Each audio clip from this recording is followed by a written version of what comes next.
Okay lang. Ah,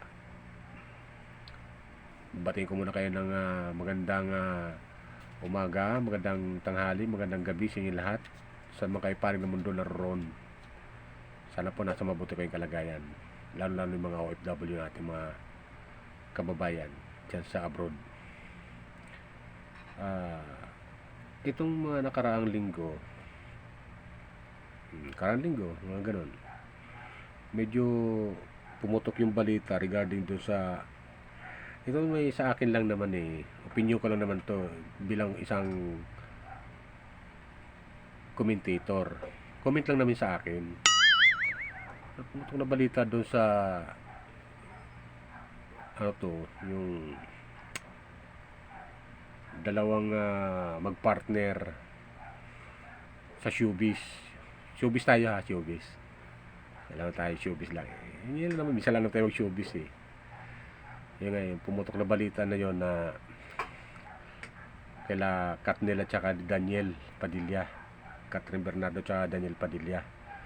Alam ko, namomonitor niyan. Lalo-lalo dyan sa abroad yung mga kababayan natin.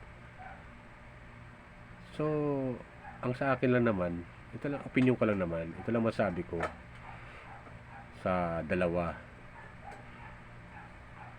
Ganito yan.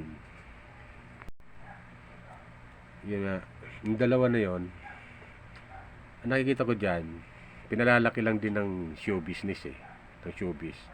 Di ba naalala nyo, medyo humihina ngayon yung mga movie, yung mga pelikula ba? Humihina ngayon kahit sa mga sinihan, yung mga ginagawa lang pelikula, medyo humihina. Sa akin lang naman to, opinion ko lang naman to bilang isang nagko-comment. Kasi pag nag-comment ako dun sa social media, dito sa social media nagko-comment ako, medyo marami kami nagko-comment So yun ang nangyayari.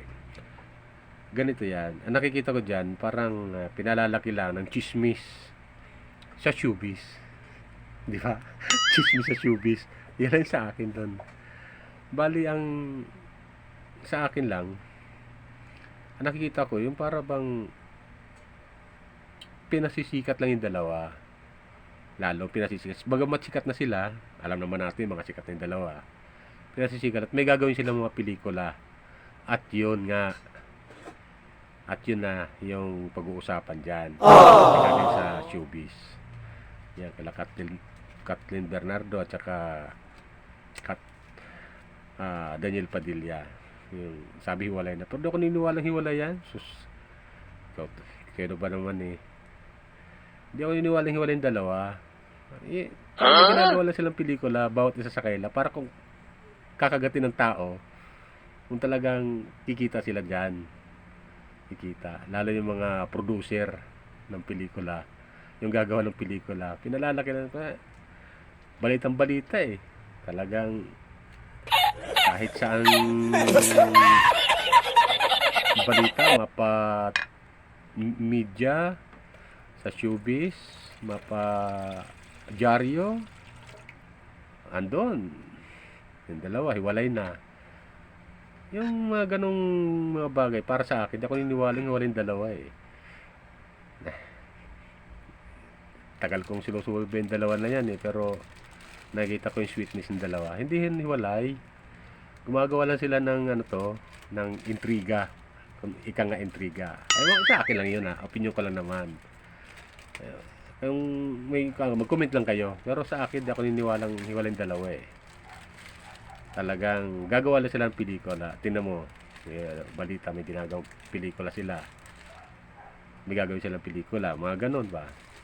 So yun lang nakikita ko dyan. Bali, iniintriga lang. Chismis is my business.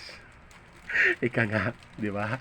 Chismis is my business. Yun lang naman yun Maparadyo, balita talaga sila, ng ganon. Minsan kasi ang balita, minsan nagsasanga-sanga na yan Nagsasanga-sanga na yan. Siyempre, ganito yan. Yung dalawa, nakita nyo, O baka sinasa niya paghiwalayin naman dalawa, yun na sa akin lang ha. O pag gusto paghiwalayin dalawa at ihanap ng ibang partner. Kasi mga sikat na yung dalawa pareho eh. Sikat talaga sa show business yung dalawa eh. At ito pa, yung pangalawa na masasabi ko, humihina ang movie industry ngayon. Ang mga producer, medyo hindi sila kumikita. Eh, yung laki na binabayad ng talent fee sa mga artista na yan. Tapos di kikita yung producer.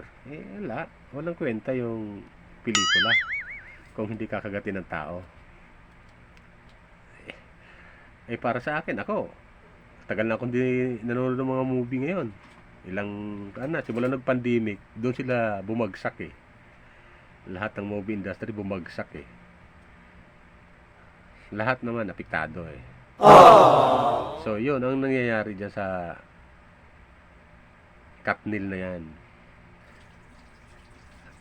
Yan ang nangyayari dyan sa Katnil kung tawagin bilang magpartner, love team. Tsaka yung personal ng buhay na ano to, yung sinasabing may relasyon dalawa, hindi ako niniwala doon. May relasyon din dalawa, pero hindi ako niniwala maghiwalay yung dalawa. Kasi matindi yung pinagsamahan ng dalawa. Pagsisira lang sa ganung bagay na intriga. So, kisyo, may babae si Daniel na iba. Eh, ano kung tumingin si Daniel sa iba? Masama ba tumingin sa ibang babae? Tumingin lang naman. Kisyo, nakikipag-date daw si Daniel sa ibang babae. Eh, nakasabay lang. Siyempre, magkakabarkada yan, magkakaibigan. Natural, magkakasama yan. Okay na. Ito naman kasi yung balita rin eh, pinalalaki eh. Imbis na walang problema, dalawa, gagawing intriga. Ayun, eh, nagsalita nga itong si Catherine Bernardo, kinumpirma daw niya na wala na silang dalawa. Pero ganun pa man, maririnig mo naman kay Kathleen na walang masamang ibinato na para kay Daniel na ganito ganyan. Suportado pa rin niya. So, hindi ako maniniwala doon na hiwalay yung dalawa. Kaya tayo, na mga nakasubaybay, huwag tayo paniwala dyan, lalo yung mga fans talaga ng Katnil. Kaya maniniwala dyan, hindi hiwalay yan. Kaya, ang masabi ko lang dyan, iniintriga lang yan silang dalawa. Yun ang totoo dyan. Iniintriga lang yan. Kaya, kung may gagawin mo silang pelikula, yun, para mag-ingay. At nangyayari nga, maingay nga. Ngayon, maingay silang dalawa. Yung pinag-uusapan sila ng social media ngayon. Sa mainstream media, mga pasaradyo, mga padyaryo, ganun. Kaya ako niniwala na yung dalawa hiwalay na yan. Kalukuhan yan. Sila pa rin. Hindi yan hiwalay yung dalawa. Medyo may papartner lang na iba. Para hindi na magtatambay yung mga fans ng dalawa. Kasi may papartner si Kathleen sa iba. Sa ibang leading man. Eh, siyempre magtatampo yung mga fans. Bakit sila ipapartner? Eh, andyan naman si Daniel. Tapos si Daniel papartner sa ibang leading woman. Pag gumawa ng pelikula. Eh, magtatampo yung mga fans. Bakit? Ikaw Daniel, pinanagan mo hindi si Catherine Bernardo ang kapartner mo. Bakit iba? So, ganun ba? Kaya, huwag kayo maniniwala dyan. Chismis lang yan. Sila pa rin yan. Sila pa rin. Sus, business. Business yan. Sila pa rin dalawa. Ay, sama rin dalawa. Ganun-ganun na mawawala. Sus, kalukuhan yan. Hindi pwedeng mawala yung dalawa. Dahil, pag sa amin dalawa sa movie, talagang titiba-tiba talaga ang takilya dyan. Yung producer, pag yung dalawa pa rin. Pero, yung maghiwalay silang dalawa, malabo pa. Malabo yan. Granting, sabihin natin, hiwalay ng dalawa, hiwalay na, no? Hiwalay na silang dalawa, granting lang, hiwalay na. Eh, wala namang mawawala sa dalawa eh. Eh, tsaka mga bata pa yan. Makakahanap pa rin sila ng kanya-kanilang partner na magiging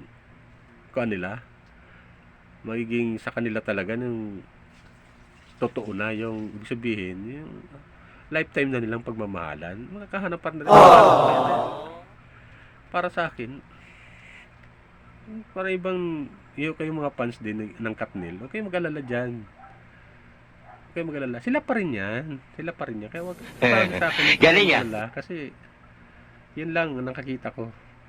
Di ako niniwala. Para sa akin lang yun, ha? Ayaw ko maniniwala kayo.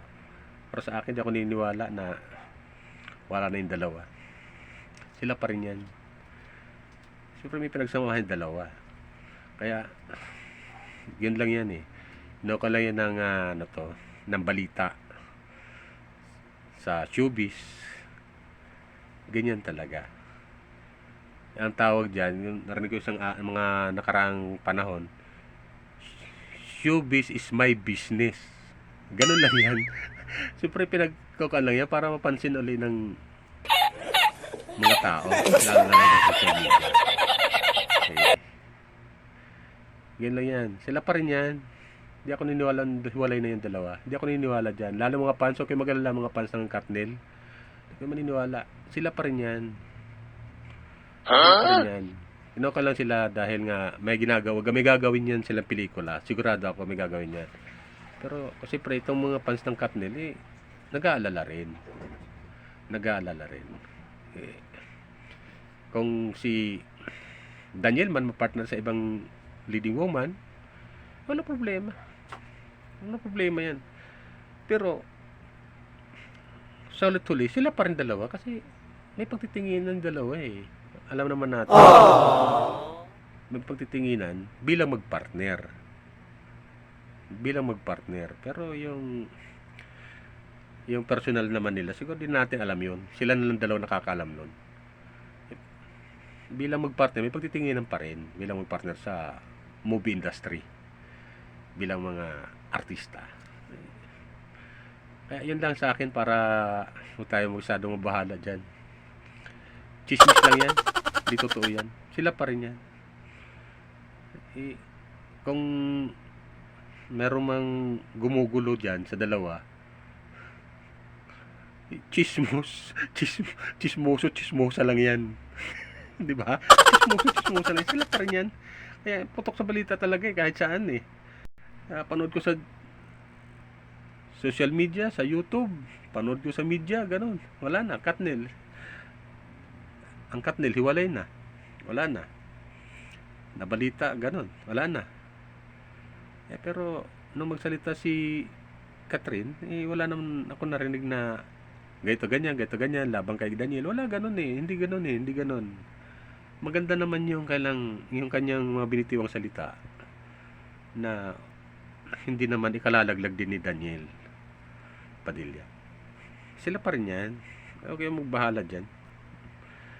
At pinalalaki lang talaga ng media ng mga pahayagan sa radyo. Pero yun nga, speculation lang yan, kung tawagin, speculation lang yan. Pero sila pa rin yan. Kaya maniniwala doon. Okay? Ilang sa akin. So, masabi ko lang, mga pansang Katnil, manatili lang kayo. Sila pa rin yan. Okay? So, yan lang sa akin. Mag-comment lang po kayo. At makikisuy lang sana ako. Paki-subscribe, like and share sa aking mga YouTube upload na video. Okay? Yan lang po. Bye. Ingat po tayo lagi. Pagpalain po tayo ng pumaykapan.